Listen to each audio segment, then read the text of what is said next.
നമസ്കാരം. അപ്പോൾ വടക്കൻ വീര എന്ന് പറയുന്ന ആ ഒരു ചിത്രത്തിനെ കുറിച്ച് ആ ഒരു പ്രേക്ഷകൻ പറയുന്ന ഓരോ വാചകങ്ങളും നമ്മൾ കണ്ടറിയേണ്ടതും കേട്ടറിയേണ്ടതുമാണ്. നമുക്കൊന്ന് കേട്ടു നോക്കാം.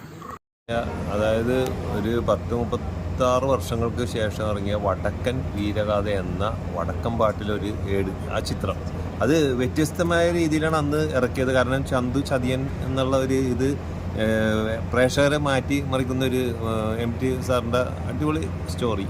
എന്തായാലും അന്നത്തെ ആ സിനിമ ഏകദേശം തിയേറ്ററിൽ 300 കൂടുതൽ ദിവസം ഓടിയതും ഒരുപാട് ദേശീയ അവാർഡും മമ്മൂക്കക്കും സിനിമക്കും ഒരുപാട് കിട്ടിയൊരു സിനിമയാണ്. ചർച്ചാ വിഷയമായ സിനിമയാണ് വടക്കൻ വീരഗാഥ എന്ന സിനിമ.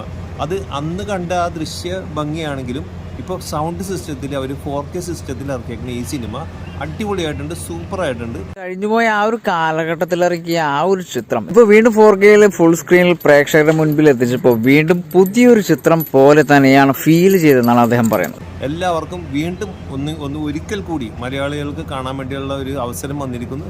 എല്ലാവർക്കും ധൈര്യപൂർവ്വം എന്ന് പറയേണ്ട കാര്യമില്ല. കാരണം മമ്മൂക്ക തകർത്ത് അഭിനയിച്ചൊരു ചിത്രമാണ്. തിയേറ്ററിൽ വന്ന ആ എഫക്റ്റ് അതിമനോഹരമാണ്. എന്തായാലും അത് ആസ്വദിക്കണമെങ്കിൽ 4K സിസ്റ്റത്തിൽ വന്ന് നിങ്ങൾ കാണുക. എല്ലാവർക്കും കാണാൻ പറ്റിയ ചിത്രം തന്നെയാണ്.